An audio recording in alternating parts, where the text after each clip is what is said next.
sebagian besar kita lagi akan ibadah puasa. Semoga ibadah puasanya justru bisa meningkatkan imun kita. Dan sambil nunggu buka nih, kita mau sharing. Kita dari tim Relawan PFK mahasiswa Fakultas Psikologi UI mau sharing tentang pengetahuan. Lebih tepatnya mengenai how to manage ourselves in this challenging time.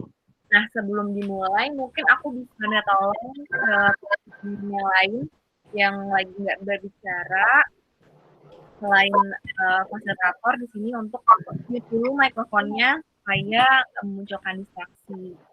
Boleh ya, di-mute dulu.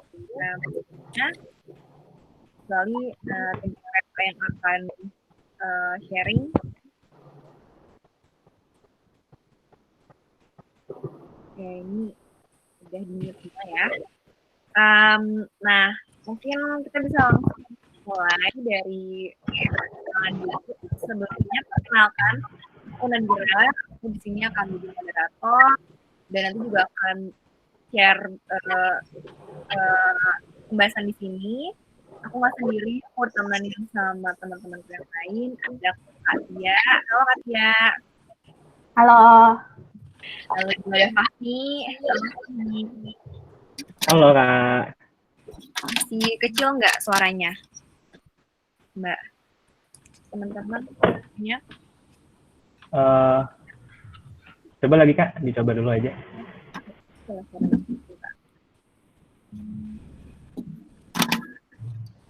Halo, tes. Kedengeran suaranya? Udah jelas kok. Udah jelas. Keren. Oke. Iya, tadi udah kenalan ya Kak Tia sama Fahmi. Terus ada Seva juga. Hai Seva. Halo. Dan juga ada Kak Sasa. Kak Sasa terhubung nggak ya? So, tadi katanya koneksinya lagi agak bermasalah. Kak Sasa, ya udah. Apa ya, nanti Kak Sasa akan join. Oke. Kita langsung masuk aja ke pembahasan. Ya, siap ya teman-teman? Oke.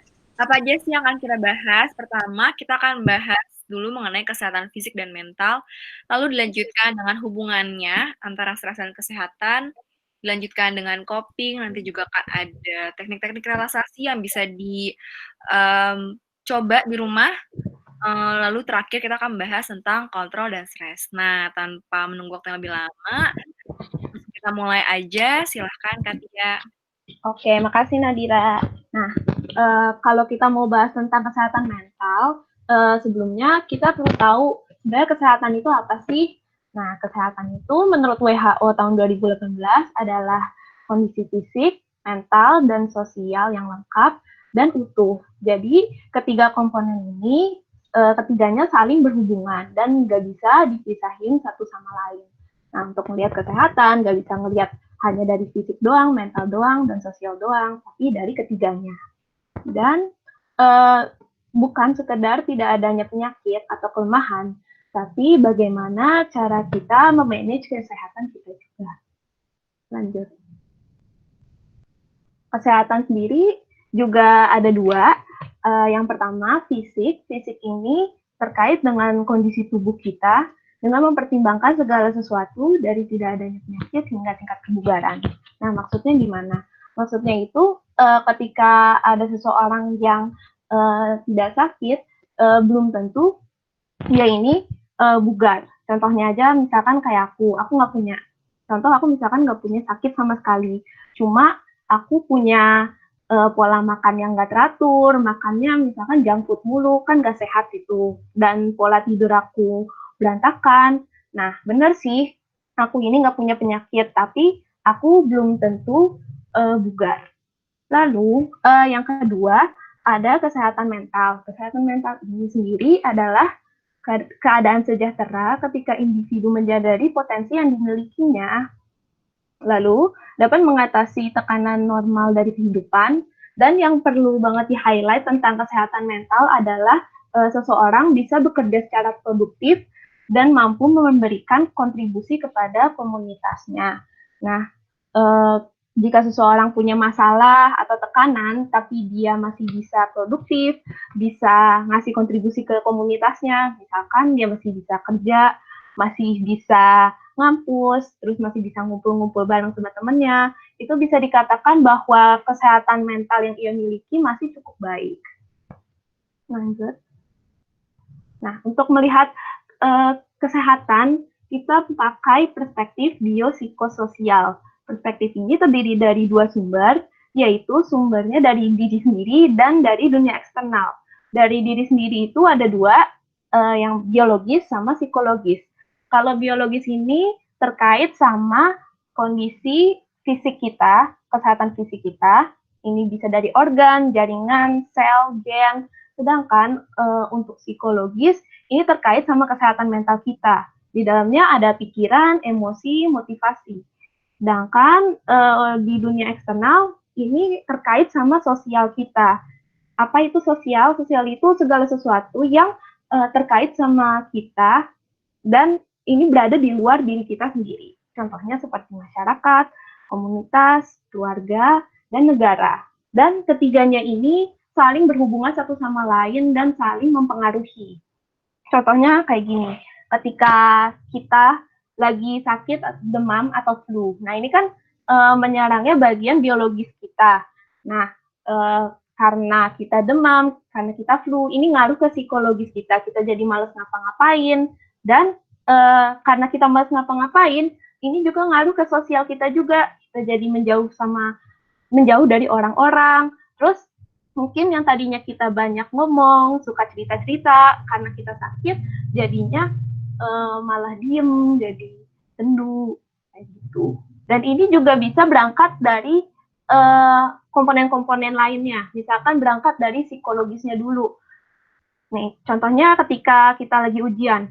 Mungkin ketika kita ujian ngerasanya stres, tertekan, cemas, karena kita takut dapat nilai jelek.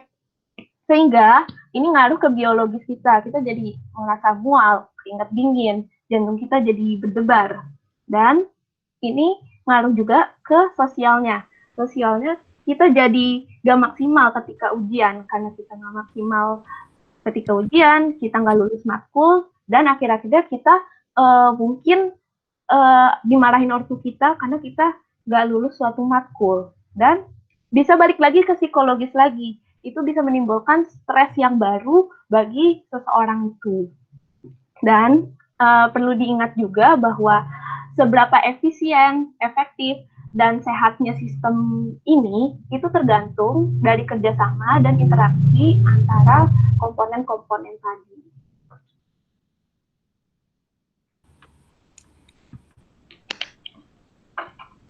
Oke, sekarang aku mau lanjutin. Jadi tadi kan kita udah ngomongin masalah kesehatan fisik, kesehatan mental, udah ngomongin tentang perspektif biopsikososial juga. Sekarang aku mau lanjutin mengenai stres. Jadi stres itu apa sih? Nah, stres ini adalah keadaan saat seseorang merasa tuntutan lingkungan terhadap dirinya lebih besar daripada kemampuan dirinya untuk mengatasi tuntutan tersebut. Jadi, stres ini adalah respon yang muncul akibat persepsi kita terhadap ketidakmampuan dalam menghadapi situasi. Nah, setiap individu bisa memiliki reaksi yang berbeda-beda nih terhadap situasi yang stressful. Kemudian, kita juga bisa melihat ciri-ciri stres melalui respon biologis. Misalnya nih, orang yang stres mungkin berkeringat, atau dia jantungnya berdebar, dia susah tidur, susah makan, atau susah berkonsentrasi. Nah, sebelum aku lanjut nih, aku mau tanya sama semua yang hadir di sini, kira-kira kalau misalnya kalian lagi stres, apa sih yang kalian rasain? Kira-kira apa sih respon yang muncul dari kalian gitu? Boleh di-share teman-teman, ditulis di kolom chat, nanti aku akan bacain. Ada yang bilang gak enak rasanya, jadi suka makan. Terus ada yang bilang jadi sakit perut, batuk-batuk. Terus gak nafsu makan juga. Susah tidur, jadi mual, sakit kepala, cemas, gampang ngantuk. Nah, ya oke. Jadi banyak banget ya emang. Banyak kambuh, keringet dingin. Oke, aku kan bacain segitu dulu. Nah, jadi dari jawaban teman-teman, kita bisa lihat ya, kalau emang kebanyakan orang itu, kalau mengalami stres, pasti respon yang muncul tuh respon-respon yang tidak menyenangkan, atau respon-respon yang negatif gitu. Oke, makasih yang udah jawab teman-teman. Aku akan lanjut ke jenis-jenis stres. Nah, jenis-jenis stres ini bergantung pada persepsi kita dalam memaknai sumber stres itu sendiri, atau yang kita sebut sebagai stresor. Nah, dibagi nih menjadi dua, yaitu eustress dan distress. Kalau eustress itu adalah stres yang menghasilkan respon yang menyenangkan. Jadi, stres ini bisa bikin kita jadi termotivasi untuk melakukan hal yang produktif, hal yang positif, makanya bisa disebut juga sebagai beneficial stress atau adaptive stress. Gitu. Nah, kalau untuk distress ini kebalikannya. Dia justru adalah stres yang menghasilkan respon yang tidak menyenangkan. Kayak misalnya yang kalian bilang tadi tuh, kalian katanya ada yang jadi mual, ada yang batuk-batuk, ada yang banyak kambuh. Nah, itu merupakan respon dari distress gitu. Nah, makanya gitu teman-teman. Jadi, istilah stres yang kita gunakan secara umumnya dalam kehidupan sehari-hari itu sebenarnya merujuk kepada distress. Seperti itu. Nah, distress ini nantinya dibagi lagi menjadi dua, yaitu akut dan kronis. Kalau untuk akut itu jangkanya pendek.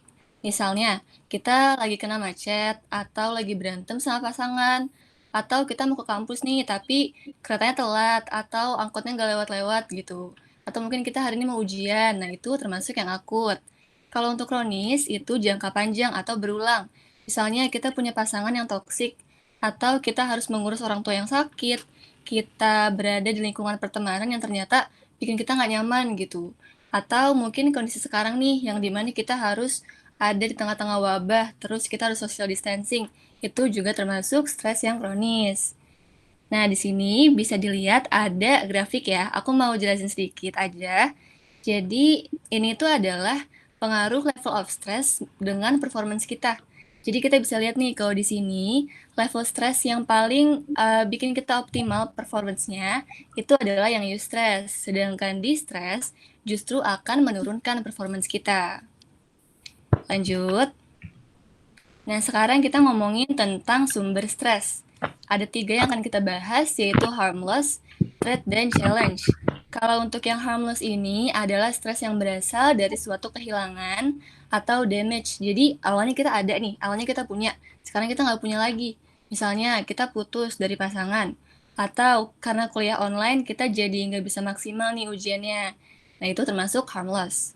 Kalau untuk yang threat itu stres di mana stres ini dilihat sebagai sesuatu yang akan menyebabkan kerugian di masa yang akan mendatang.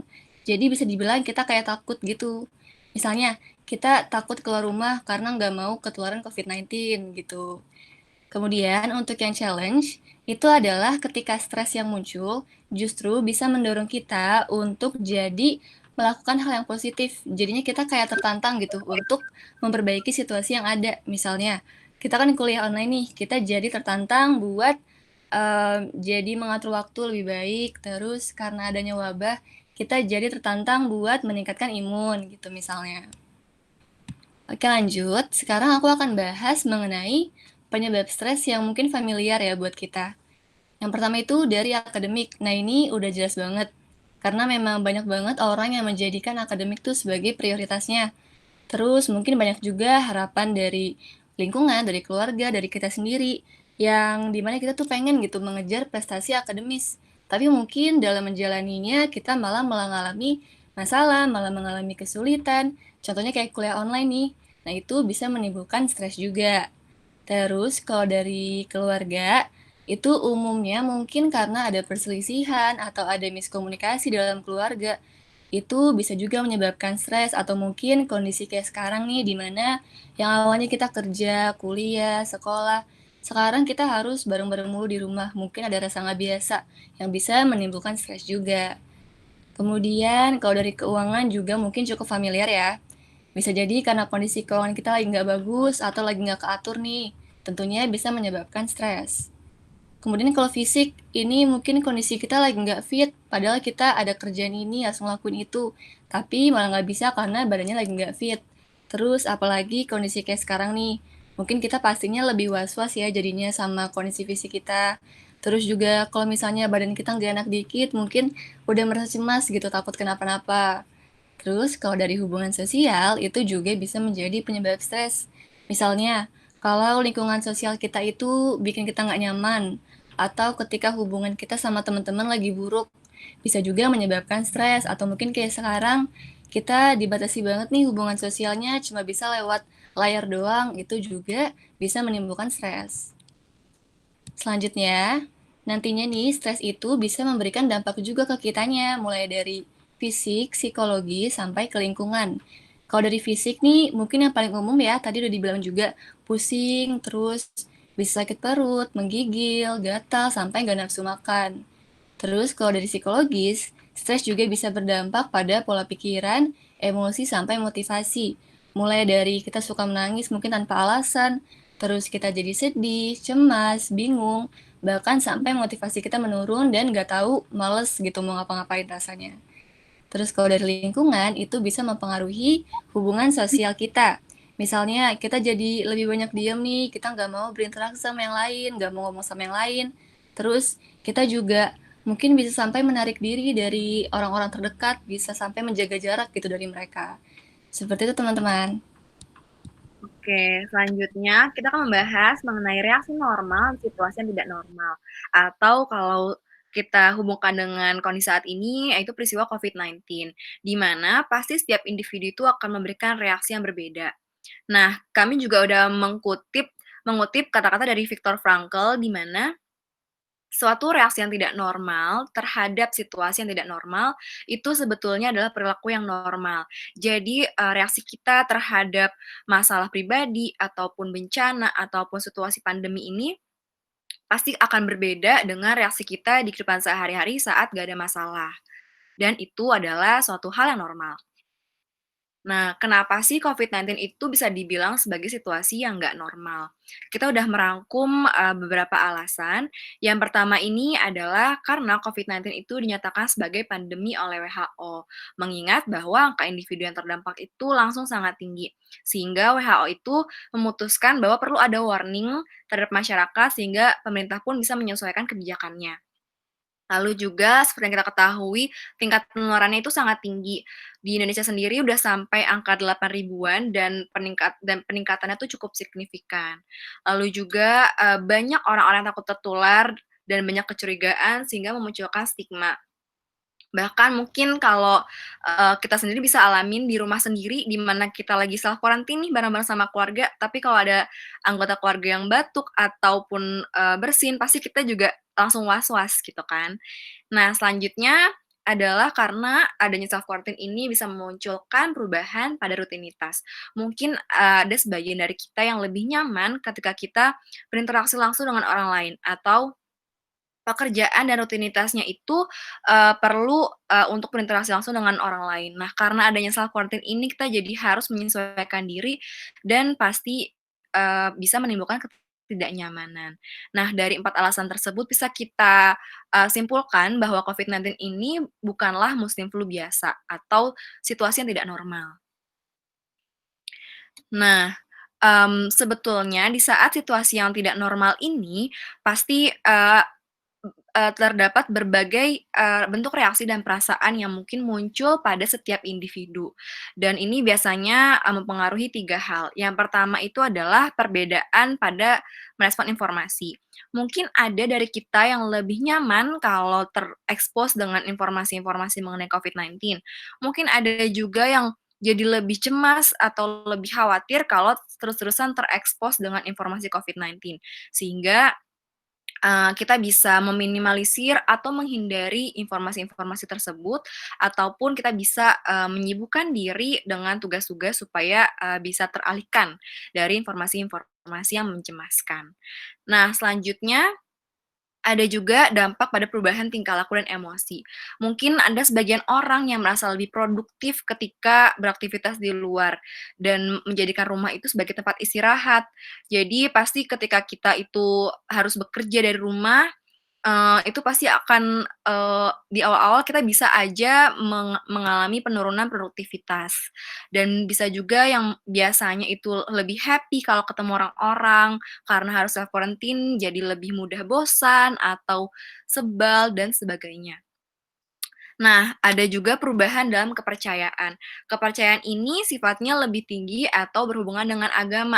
Jadi mungkin ada beberapa dari kita yang merasa bahwa ini semua itu kutukan dari Tuhan atau hukuman. Karena kalau dipikir-pikir kayaknya dari 2020 banyak banget ya bencananya nggak habis-habis.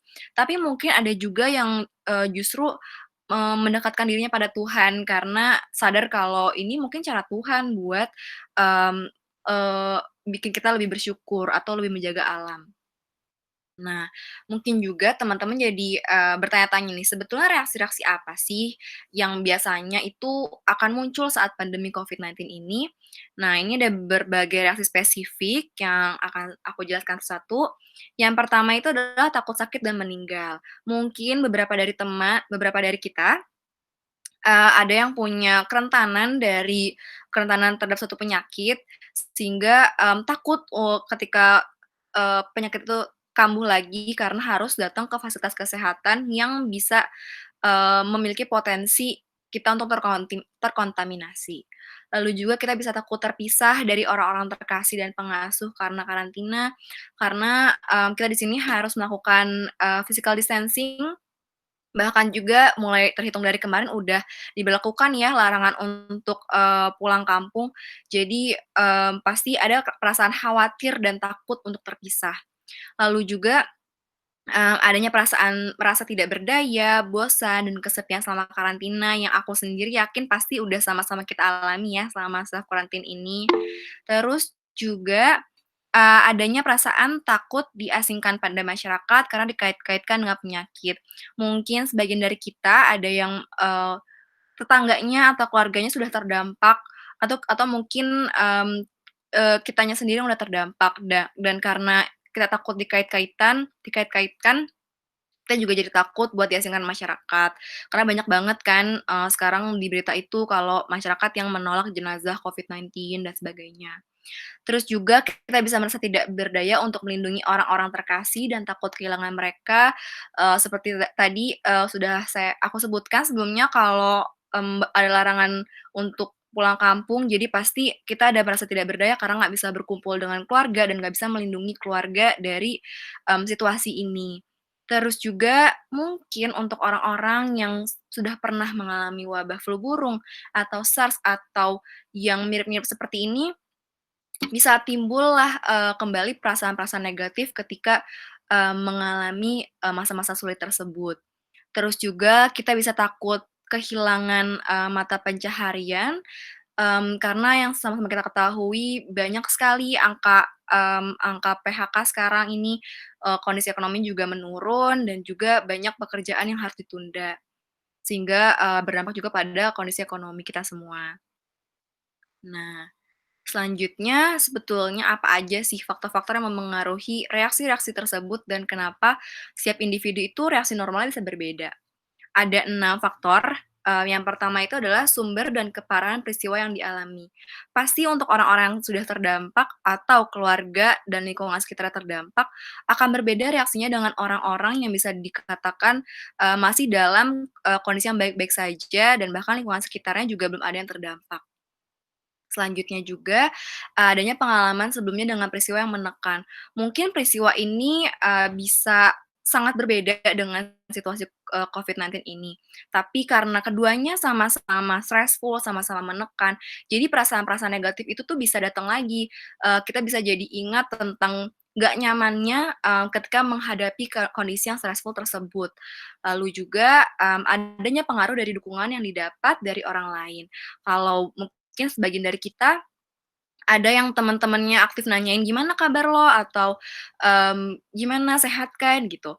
Atau tapi mungkin ada juga yang nggak ada yang nanyain, atau juga ada yang kangen banget sama keluarga tapi nggak bisa balik, karena ada larangan untuk pulang kampung. Pasti itu reaksinya akan berbeda dalam menghadapi situasi saat ini. Lalu juga adanya pengaruh dari kesehatan fisik dan usia. Pasti adanya riwayat penyakit itu bisa mempengaruhi reaksi kita, terus juga adanya generation gap, yang bisa mempengaruhi cara kita merespon informasi. Ada juga asumsi bahwa COVID-19 itu cuman terkena untuk orang-orang yang sudah berumur, sehingga bisa bikin kaum-kaum muda lebih santai gitu. Lalu juga pengaruh lain adanya riwayat masalah kesehatan mental diri dan keluarga. Untuk orang-orang yang sedang berjuang mengenai masalah kesehatan mental dirinya sendiri dan keluarga, pasti akan berbeda responnya dengan orang yang baik-baik saja. Karena pasti ada kondisi yang bikin mereka tertekan yang bisa mempengaruhi reaksi di saat-saat stressful ini. Terus juga adanya latar belakang budaya dan tradisi, seperti yang kita bisa lihat bahwa budaya-budaya dari setiap negara itu berbeda-beda, sehingga juga mempengaruhi bedanya reaksi mereka di kondisi ini. Begitu juga dengan kebijakan pemerintah di setiap negara yang berbeda. Oke. Fahmi masih di mute. Sorry teman-teman. Oke, selanjutnya kita akan sharing nih mengenai bentuk-bentuk coping dan relaksasi. Tadi kan kita udah mungkin membahas mengenai stres, mengenai reaksi yang normal dan tidak normal, seperti itu ya. Nah, sekarang kita mau membahas bagaimana kita bisa mengatasi stres, seperti itu. Nah, yang pertama, coping stres. Jadi, dalam coping stres, setiap individu itu pastinya caranya itu berbeda-beda, beragam gitu. Nah, di sini kita mau sharing dua pendekatan dari coping stress itu. Yang pertama ada problem focus coping dan ada emotion focus coping. Next. Nah, kita bahas satu-satu ya, teman-teman. Untuk problem focus coping, jadi seperti namanya, problem focus coping ini dia berfokus pada problemnya, pada akar masalahnya. Ya, jadi ketika kita menggunakan pendekatan ini, kita menghadapi langsung akar permasalahannya. Nah, karena kita menghadapi langsung akar permasalahannya, kita biasanya mendapatkan solusi yang jangka panjang, seperti itu. Nah, pendekatan ini biasanya dilakukan dengan berbagai cara, seperti mengidentifikasi masalahnya dulu nih, terus mencari informasi mengenai bagaimana kita bisa mengatasi masalah tersebut. Terus juga setelah itu kita mungkin membuat rencana nih untuk kita bisa mengatasi tersebut.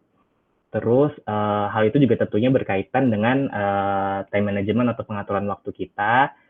Setelah itu kita membuat skala prioritas. Nah, hasil akhirnya adalah tentunya kita ingin mengubah mindset kita dan sikap kita gitu ya sebagai eksekusinya.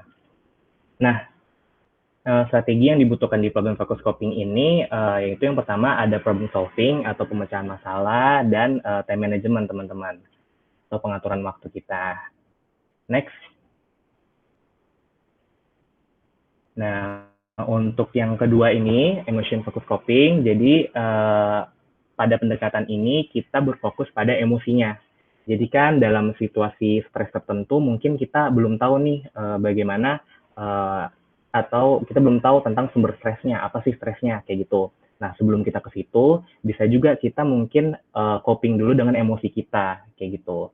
Nah, emotion focus coping ini bertujuan untuk mencari dan memperoleh rasa nyaman secara emosional dulu.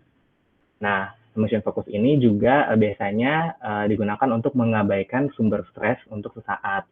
Dan karena ini hanya mengabaikan sumber stres, hanya istilahnya memperbaiki emosinya dulu, biasanya emotion focus coping ini menyediakan solusi yang jangka pendek seperti itu. Nah, pendekatan ini bisa dilakukan nih dengan beberapa cara. Misalnya kita melakukan kegiatan yang menyenangkan, misalnya kita melakukan hobi. Mungkin teman-teman yang sekarang WFH atau school from home ini sekarang banyak ya melakukan kegiatan-kegiatan di waktu luang, misalnya baca buku, itu juga bisa. Terus misalnya nyoba-nyoba resep, nyoba-nyoba yang suka masak, bisa nyoba-nyoba resep, seperti itu. Terus juga berbicara dengan teman, ngobrol, curhat, itu tuh salah satu bentuk dari emotion focus coping. Terus juga kita bisa melakukan ibadah, teman-teman. Nah, ibadah ini kan bisa membuat kita merasa lebih baik ya, terkadang kayak gitu. Terus juga kita bisa melakukan relaksasi dan juga olahraga, agar emosi kita bisa terisi dengan emosi yang positif dulu. Nah, adapun strategi yang dibutuhkan di emotion focus coping ini, yang pertama ada avoiding. Nah, avoiding ini adalah strategi di mana kita menghindari sumber stres tersebut. Misalnya, sumber stres teman-teman ini adalah pemberitaan mengenai COVID-19.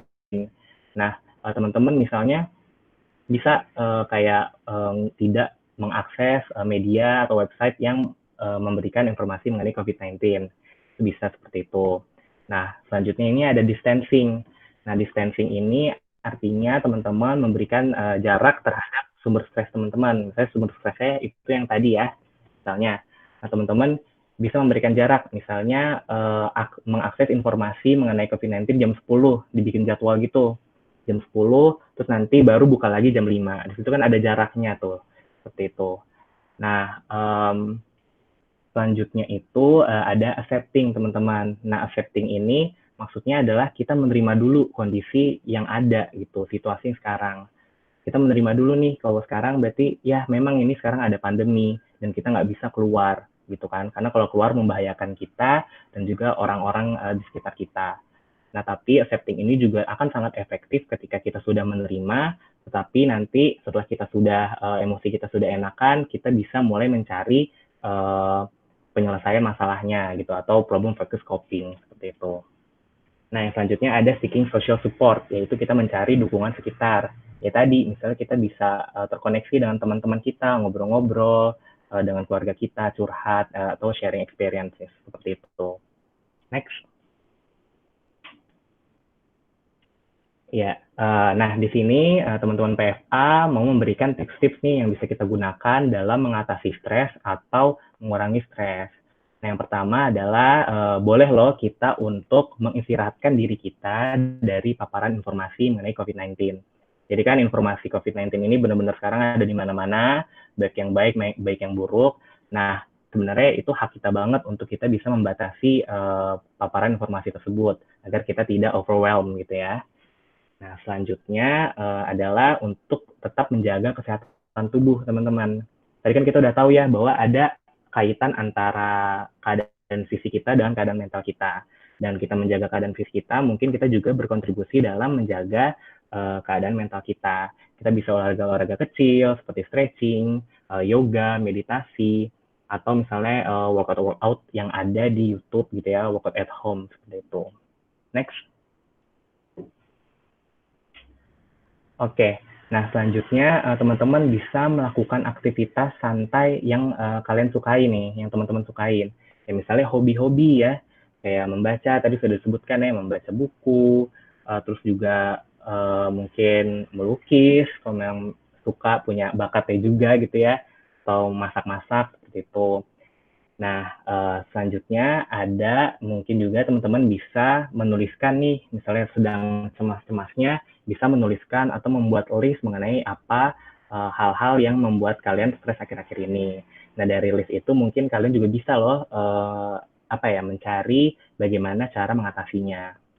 Nah, dan yang terakhir ini adalah untuk tetap terhubung dengan orang lain, yaitu misalnya keluarga atau teman-teman yang kita sayangi. Kita bisa ngobrol, bisa curhat, bisa sharing experiences dengan mereka, sehingga kita mungkin akan merasa lebih ringan gitu. Next. Nah, sekarang ini ada teknik relaksasi. Nah, di teknik relaksasi ini kan di situasi seperti ini ya, teman-teman, itu akan sangat wajar untuk kita merasakan cemas atau khawatir gitu ya. Nah, kadang kecemasan-kecemasan itu kan bisa muncul dan mengganggu. Nah, penting banget untuk kita mengetahui bagaimana kita bisa mengatasinya. Salah satu contohnya adalah dengan relaksasi. Dan di sini kita mau sharing mengenai dua teknik relaksasi, yaitu ada square breathing dan ada imagery face place. Next. Nah, oke. Yang pertama ada square breathing. Jadi kan yang tadi aku bilang, ketika kita cemas, kita mungkin bisa terganggu dengan respon-respon fisik yang mungkin muncul. Kayak misalnya napas jadi tersengal-sengal, atau jantung jadi berdebar-debar, kayak gitu ya. Nah, hal-hal itu bisa kita atasi dengan cara mengatur napas. Nah, square breathing ini prinsipnya adalah kita mengatur napas tersebut. Nah, kenapa dinamakan square breathing? Karena seperti persegi ya, itu kan sisinya sama. Nah, dalam square breathing ini, dalam tahapannya, kita itu durasinya sama gitu, durasinya sama lamanya. Jadi misalnya ketika kita tarik napas itu 4 detik, lalu kita tahan dulu 4 detik, lalu kita hembuskan selama 4 detik, lalu kita istirahat dulu selama 4 detik baru ngulang lagi kayak gitu. Nah, di sini mungkin kita bisa bareng-bareng yuk nyobain atau ya melakukan relaksasi square breathing. Oke, pertama-tama teman-teman posisikan dulu diri kalian secara nyaman dan ya nyaman posisinya. Oke, sorry ya ini berisik. Oke, ya selanjutnya pertama-tama mungkin teman-teman bisa tarik nafas dulu dengan lembut melalui hidung. 1, 2, 3, 4, lalu tahan napasnya.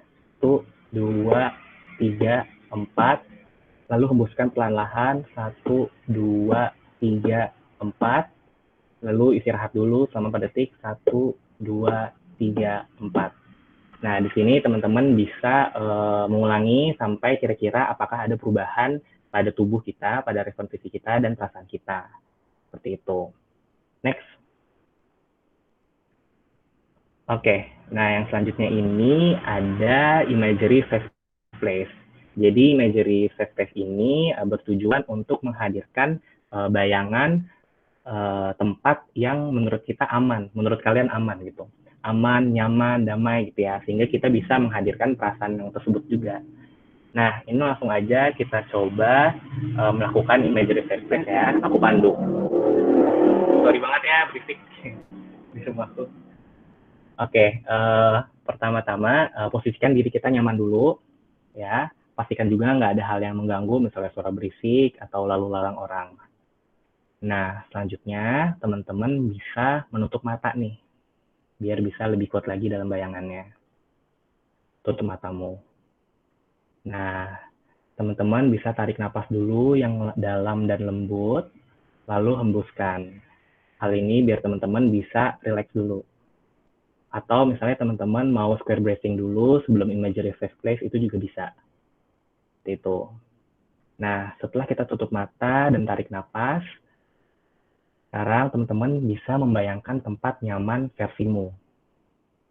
Tempat nyaman ini adalah tempat yang bisa memberikan perasaan aman, nyaman, tenang, dan damai. Nah, di bayangan itu, coba kita sama-sama explore mengenai apa yang kira-kira teman-teman lihat, mengenai apa yang teman-teman dengar di situ. Apakah ada suara-suara orang yang kita sayangi, itu. Lalu kira-kira apa yang kita cium, apa wanginya di situ. Dan juga apakah di situ kita merasakan kesejukan atau kehangatan. Nah, pokoknya gunakan panca inderamu dalam membayangkan di situ. Setelah teman-teman membayangkan, teman-teman rasakan, teman-teman kunci perasaan itu.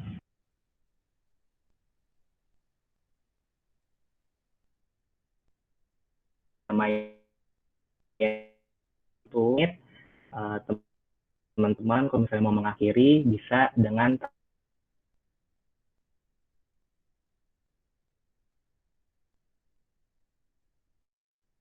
tarik relaksasi. Mungkin bisa dilanjutkan.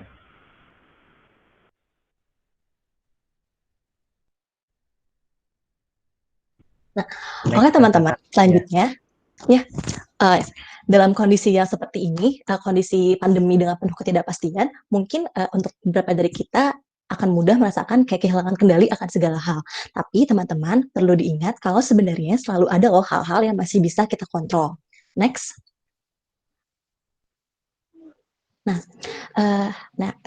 Pertama-tama kita harus memisahkan hal yang sebenarnya masih bisa kita kontrol dan tidak bisa kita kontrol. Seperti misalnya dalam situasi pandemi ini kita tidak bisa mengontrol kapan COVID-19 ini akan berakhir. Tapi walaupun ada hal yang tidak bisa kita kontrol, masih ada hal yang bisa kontrol, yaitu apa saja hal-hal yang bisa kita lakukan selama masa pandemi ini. Seperti misalnya menyelesaikan tugas-tugas kita, mengerjakan pekerjaan sehari-hari, tetap berhubung dengan teman-teman seperti yang sehari-hari dan lain-lain. Selanjutnya, kita juga mungkin tidak bisa mengendalikan siapa saja dan berapa banyak yang terinfeksi. Namun, kita tetap bisa mengontrol usaha pencegahan yang bisa kita lakukan. Sesimpel dari mencuci tangan, menghindari kerumunan, apabila terpaksa keluar rumah, sesampainya di rumah segera mengganti baju dan mandi, makan makanan sehat, minum air yang cukup, dan sejenisnya.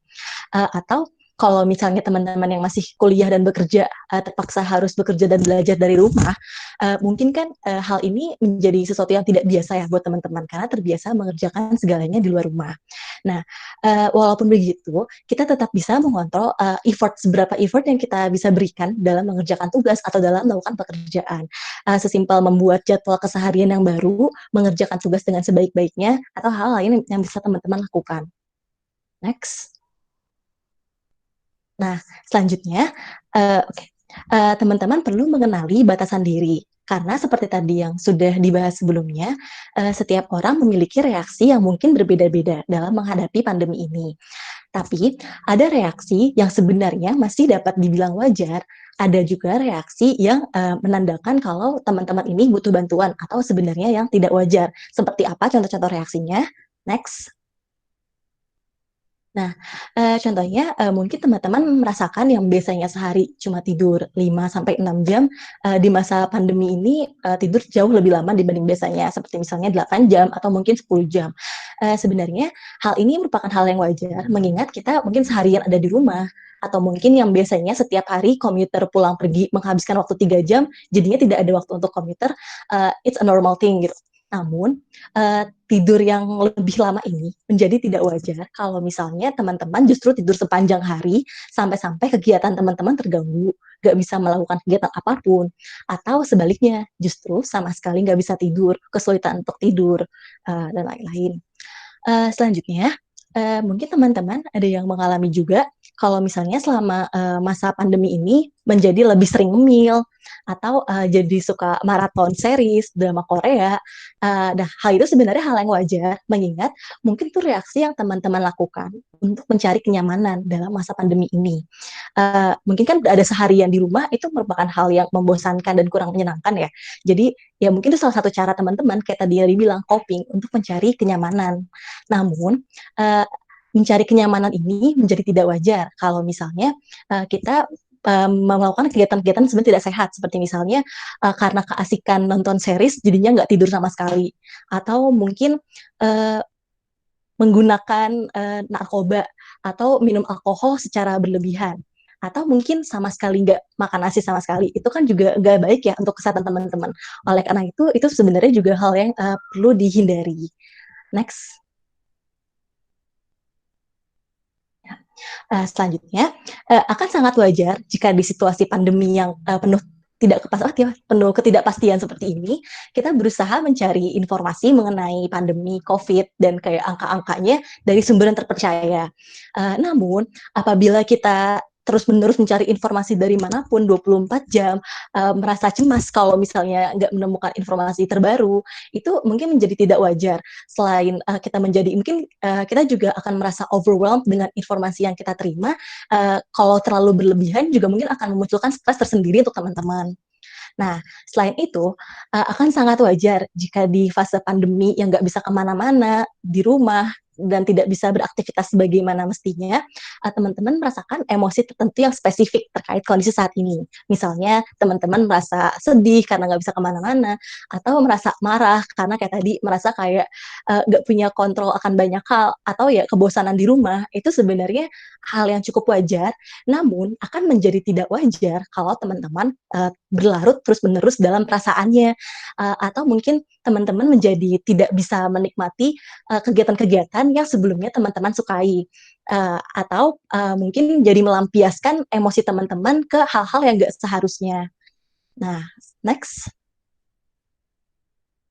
Nah, mungkin ketika teman-teman merasakan gejala-gejala yang semestinya tidak wajar atau mengganggu keberfungsian teman-teman sehari-hari sehingga merasa tidak berdaya atau gimana, teman-teman bisa mencari bantuan seperti misalnya teman-teman bisa mencoba menghubungi orang-orang terdekat yang biasa teman-teman berkomunikasi setiap hari, mulai dari sharing atau menghubungi via telepon.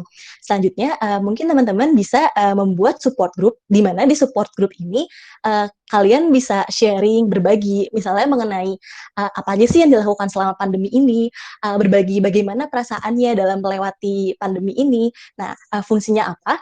Selain kita jadi bisa terhubung dengan orang lain, teman-teman pun juga merasa kalau kalian tuh nggak sendirian. Mungkin perasaan teman-teman rasakan juga dirasakan oleh orang lain. Nah, selanjutnya, teman-teman juga bisa memanfaatkan layanan profesional online. Misalnya, kalau dari kami, tim Psychological First Aid, kami juga menyediakan tempat next apabila teman-teman ingin bercerita atau memiliki kendala yang ingin mungkin diceritakan kepada kami. Lebih seperti itu.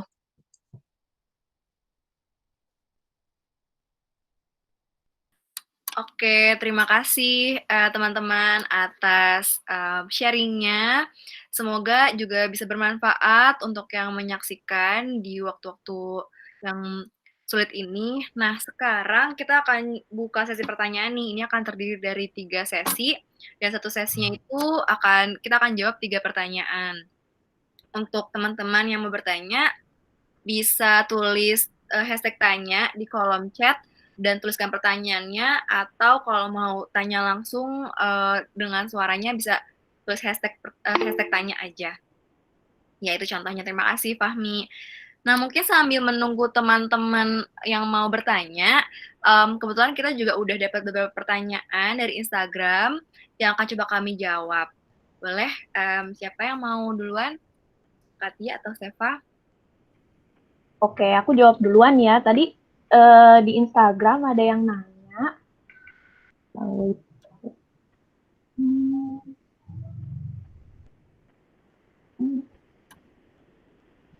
Pertanyaannya, gimana cara supaya tetap sehat mental pas WFH, especially kalau di rumah ortu gak kondusif? Nah, menurut aku, untuk tetap tenang, tetap rileks, walaupun di rumah ortu gak kondusif, mungkin kamu bisa komunikasikan perasaanmu kepada orang tuamu ini. Bilang aja, kok aku ngerasa di rumah kurang kondusif ya.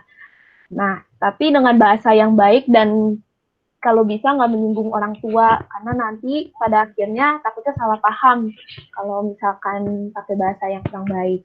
Nah, kalau misalkan emang kamu pengen bikin kondisi di rumah lebih kondusif lagi, mungkin kamu bisa bikin program bareng keluarga kamu, bikin acara bareng keluarga kamu yang involve semua keluarga kamu. Bisa masak bareng, atau makan bareng, atau olahraga bareng. Nah, dengan kayak gitu mungkin kondisi rumah jadi lebih kondusif. Dan kalau misalkan emang nggak berhasil juga dan kamu udah melakukan segala cara yang bisa kamu lakukan, nah kamu bisa mungkin pakai salah satu coping yang kamu sukai. Misalkan kamu suka nonton film, kamu suka dengerin lagu, coba kamu pakai cara coping tersebut supaya kamu merasa tenang dan stresnya itu berkurang. Kayak gitu dari aku. Oke, terima kasih Katia. Semoga menjawab pertanyaan dari Instagram ya. Selanjutnya boleh, silakan Seva untuk menjawab pertanyaan selanjutnya. Ya, oke, makasih Kak Nadira. Jadi ini ada pertanyaan lagi ya dari Instagram kami, yaitu gini, jadi pertanyaannya, gue merasa nggak produktif selama karantina dan rasa bersalah. Apalagi lihat teman-teman di medsos pada produktif, pada masak, melukis, segala macem. Tapi gue sendiri nggak mood ngapa-ngapain, belajar sama ngerjain tugas PJJ aja, males gitu rasanya. Gimana ya cara ngatasinnya? Nah, oke. Jadi, sebelumnya aku mau mengingatkan dulu kalau tadi kan udah sempat dibahas ya, kalau penurunan produktivitas tuh memang normal dalam situasi kayak gini. Mungkin kamu biasanya produktifnya kalau kamu di luar gitu, tapi sekarang karena di rumah mulu, jadinya nggak bisa produktif. Terus juga aku mau mengingatkan juga, kalau misalnya kamu merasa kayak nggak semangat ngapa-ngapain, terus nggak ada mood ngapa-ngapain, mungkin kamu memang butuh istirahat. Nggak apa-apa untuk istirahat dulu gitu, dan meninggalkan tugas dulu baru nanti dilanjutkan lagi. Nah, terus tadi kamu juga sempat mengatakan tentang medsos nih. Jadi kalau saran aku, mungkin boleh untuk dikurangi asupannya.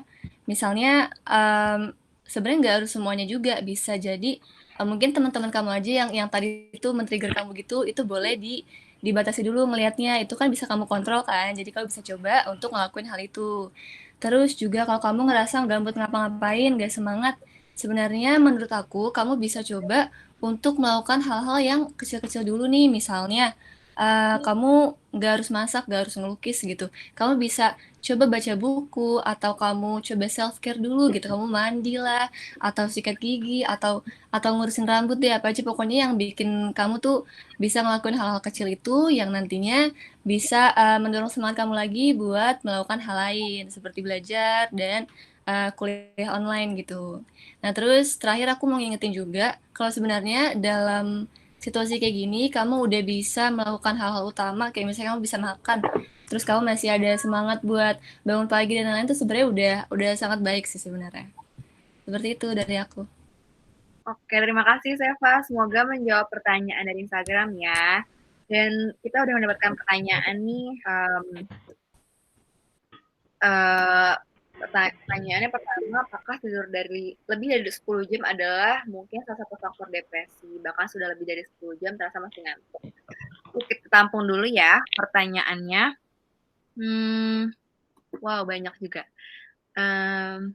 Ada juga yang bertanya gimana cara menanggapi sekarang informasi tentang COVID-19 yang masih simpang siur gitu.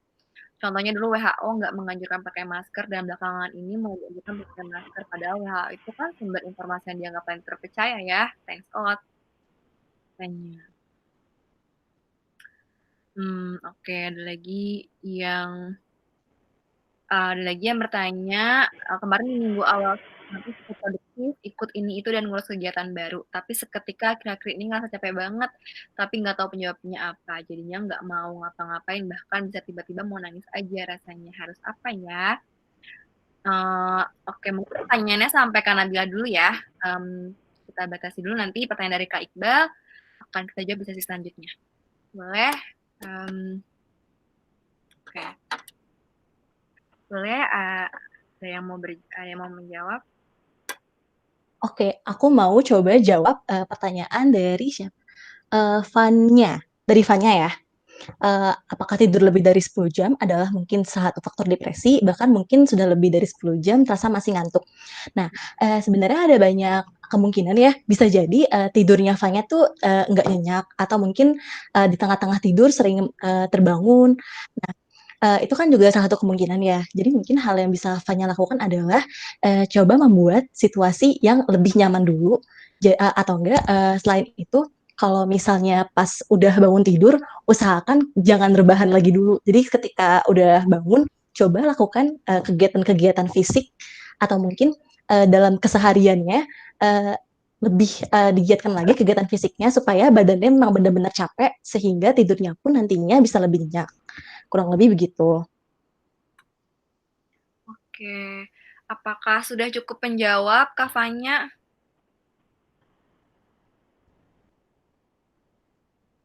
Oke, sama-sama Kak Fanya. Oke, mungkin boleh pertanyaan dari Raisa, boleh dijawab oleh Fahmi? Iya, Kak Raisa. Iya, oke. Terima kasih Kak Raisa atas jawabannya. Iya benar, aku juga sempat bertanya-tanya gitu ya, kok WHO yang dulunya bilang katanya nggak usah lah pakai masker, hanya untuk orang yang sakit aja, tetapi sekarang kita dianjurkan untuk pakai masker gitu ya, bahkan masker kain juga nggak apa-apa. Nah, kalau itu mungkin kan memang itu hal yang nggak bisa kita kendalikan gitu ya.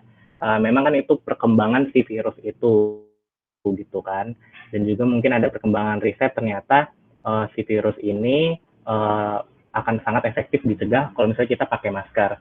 Jadi sih mungkin saranku adalah untuk tetap ini aja sih, tetap terinformasi dari informasi-informasi yang WHO berikan. Karena kan WHO itu yang seperti Kak Raisa bilang sendiri adalah badan yang terpercaya.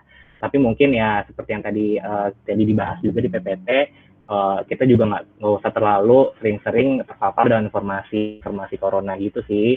Kita juga bisa mungkin memberikan jadwal untuk diri kita agar kita nggak merasa tertekan terus-menerus seperti itu.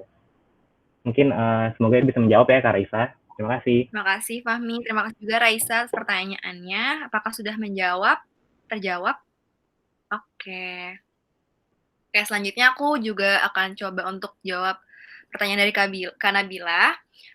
tentang penurunan produktivitas, bahkan di akhir-akhir ini yang udah nggak cukup padat kegiatannya. Nah, sebetulnya, apapun reaksi di keadaan kayak gini itu sebetulnya sangat normal. Terutama kan juga mungkin kita menghadapi situasi yang monoton ya setiap harinya, bangun-bangun di kamar, paling paling jauh kita cuma bisa keluar, sampai pagar rumah aja. Dan abis itu kita harus kuliah atau ngerjain tugas akademis, organisasi, dan segala macamnya. Sangat wajar kalau kita, akan merasa jenuh dan produktivitas kita menurun, motivasi kita menurun. Dan untuk keadaan saat itu adalah hal yang nggak perlu, hal yang nggak perlu disalahkan gitu. Kita bisa sediain waktu buat istirahat dulu atau cari hal-hal, kesenangan, hal-hal yang bikin senang, misalnya suka nonton apa, bisa nonton dulu atau misalnya ngobrol sama, peliharaan, atau mungkin main sama adik dan segala macamnya. Jauhkan dulu dari, rutinitas yang menjenuhkan, kita juga bisa coba, hal-hal baru kayak misalnya mungkin sebelumnya nggak pernah ngelukis, kita mau ngelukis. Supaya, fokus dari, rasa bersalah kita karena nggak produktif itu teralihkan dengan, hal-hal baru yang kita coba tadi. Karena kalau misalnya kita coba hal baru, pasti kan fokusnya juga akan teralihkan ke hal baru itu. Itu mungkin jawaban dari aku. Apakah sudah, cukup menjawab, Kak Bila? Iya, terima kasih juga, Kak Bila. Oke, selanjutnya ada pertanyaan nih. Oke, selanjutnya kita langsung masuk ke sesi kedua ya, karena sudah ada yang bertanya.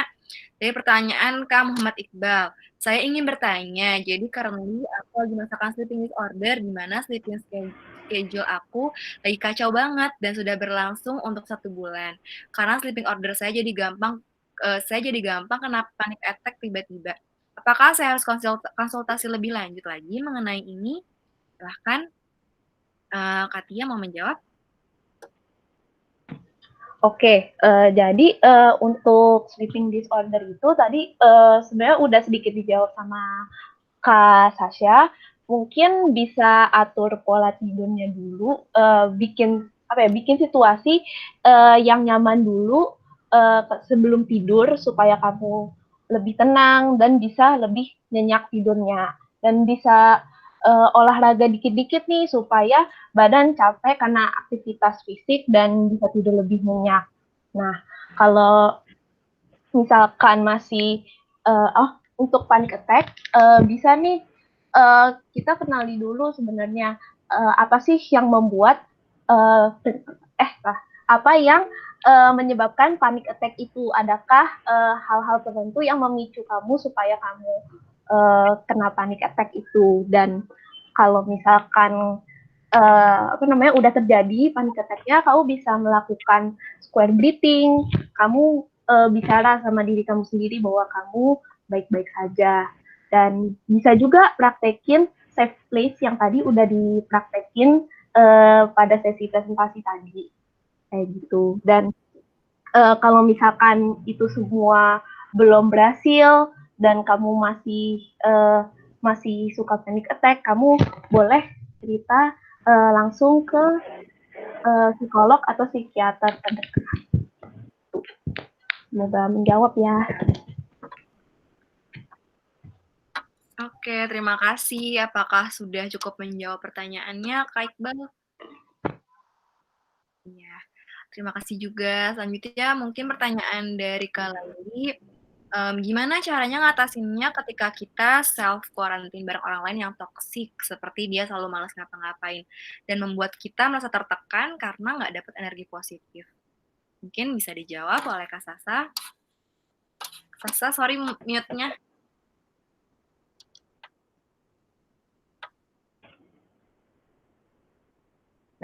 Oke, kalau untuk pertanyaannya Laili, mungkin yang pertama kita bisa coba untuk mengurangi interaksi kita sama orang-orang yang kita anggap toksik di rumah. Seperti misalnya, mungkin kalau kita misalnya bisa mengerjakan banyak hal di kamar, sebisa mungkin tidak banyak berinteraksi di luar kamar kepada orang-orang yang kamu anggap toksik.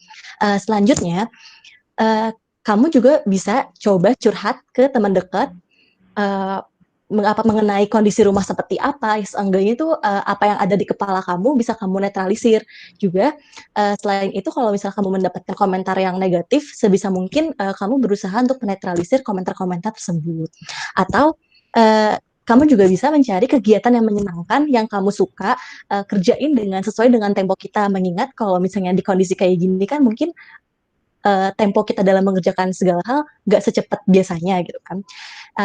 Hal tips lainnya juga, kamu bisa mencoba mencari kayak tadi emotion focus, kayak mencari kesenangan seperti misalnya kalau kamu suka nonton series atau drama Korea, bisa mencoba nonton film, series, drama Korea, main TikTok misalnya, atau mungkin mendengarkan musik. Seperti itu kurang lebih lagi. Apa sudah terjawab? Kak sudah menjawab, Kak Laili. Oke, terima kasih. Terima kasih Kak Sasa dan Kak Laili. Selanjutnya ada pertanyaan dari Kak Terry. Mungkin nggak sih ada stres yang tertunda? Maksudnya ini kan kita di rumahnya udah hampir 2 bulan nih, tapi stresnya baru terasa sekarang. Itu kira-kira gimana ya, Kak? Boleh mungkin jawab oleh Kak? Oke, jadi aku mau jawab pertanyaannya Kak Tendri. Jadi memang mungkin banget untuk baru stres itu Kak sekarang, karena tadi kan udah dibahas ya. Kalau orang itu beda-beda nih cara merespon ke stresnya.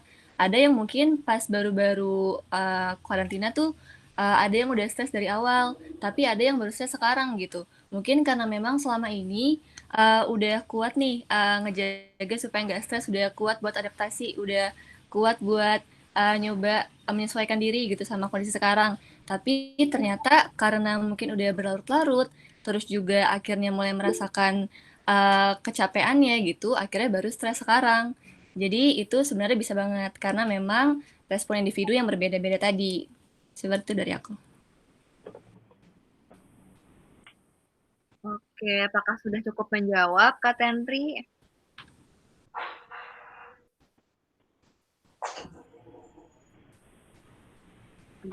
Ya, terima kasih juga Kak Tendri. Terima kasih, Seva. Nah, selanjutnya udah ada pertanyaan lagi. Kita langsung masuk ke sesi ketiga. Pertanyaan pertama dari Kak Priyandi. Saya mahasiswa tingkat akhir yang terdampak atas corona ini. Situasi sidang terus berubah, metodenya juga, serta ketidakpastian akan wisuda. Hal ini mengakibatkan kekhawatiran akan masa depan, mungkin 3 hingga 6 bulan ke depan, yang mengakibatkan produktivitas menurun. Hal apa yang bisa saya lakukan untuk meminimalisir kecemasan yang diakibatkan atas faktor eksternal ini? Oke. Siapa yang akan menjawab? Oh, oke. Aku mau coba jawab pertanyaan dari Kapriyandi ya. Nah, untuk terkait jadwal metode atau sidang atau wisuda, itu kan kayak tadi yang udah dibahas sebelumnya, merupakan hal-hal yang ada di luar kontrol kita. Kita nggak tahu keputusan universitas akan seperti apa nantinya, mengingat akhir-akhir ini juga banyak kabar yang muncul, terus berubah lagi, berubah lagi. Nah, berhubung itu seperti bahasan sebelumnya tadi, berhubung itu merupakan hal-hal yang nggak bisa kita kontrol terkait jadwal tanggal wisuda atau keputusan universitas, mungkin Kapriyandi bisa mencoba untuk menemukan hal-hal yang masih di dalam kontrolnya Kapriyandi. Seperti misalnya mencoba mencicil skripsi, pengerjaan skripsi, atau hal-hal lainnya yang Priyandi anggap masih berada di dalam kontrolnya Priyandi, yang bukan bergantung kepada faktor eksternal yang sulit untuk kita kontrol. Kurang lebih seperti itu. Jadi intinya coba cari hal-hal yang masih bisa dalam kontrol Priyandi untuk mengurangi rasa cemasnya. Karena ketika kita menemukan hal apa saja yang bisa kita kontrol, bakal ada rasa apa ya, kayak jadi nggak hopeless, kayak kalau misalnya kita merasa gak bisa mengendalikan apa-apa, kurang lebih seperti itu. Oke, terima kasih Kak Sasa. Apakah sudah cukup menjawab pertanyaannya Kak Priyandi? Oke, terima kasih juga Kak Priyandi. Nah, selanjutnya tersisa 2 pertanyaan nih teman-teman di sesi terakhir ini. Boleh kalau ada yang mau bertanya, maksimalkan kesempatan ini karena tinggal 2 aja sisanya.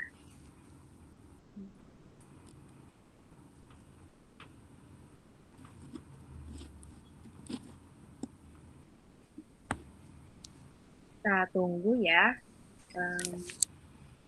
pertanyaannya.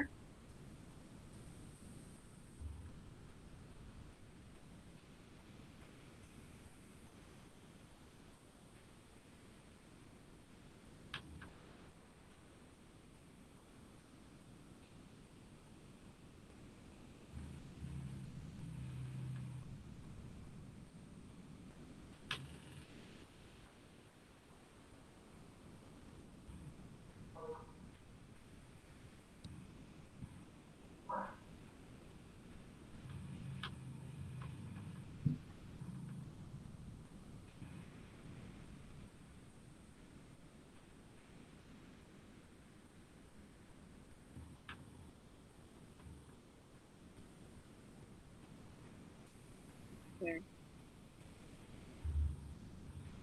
Oke, nah karena gak ada lagi yang bertanya, mungkin kita sudahi sesi pertanyaannya. Kalau nanti ada teman-teman yang tiba-tiba muncul pertanyaan atau mau lebih personal tanyanya, boleh banget langsung hubungi kami di kontak-kontak ini supaya nanti bisa semoga bisa kita bantu untuk menjawab pertanyaannya. Oke, kalau begitu mungkin cukup untuk sesi hari ini. Mohon maaf apabila ada kesalahan dan semoga ini semua bisa cepat berakhir situasi seperti ini. Semoga juga apa yang kita berikan, kita share hari ini bisa bermanfaat buat teman-teman semua. Semangat puasanya, 1 jam lagi buka. Dan akhir kata kami ucapkan terima kasih dan sampai jumpa. Semoga kita bisa bertemu lagi di lain kesempatan yang lebih membahagiakan. Dadah. Terima kasih semuanya. Terima kasih semuanya. Terima kasih teman-teman. Dadah. Terima kasih. Terima kasih teman-teman.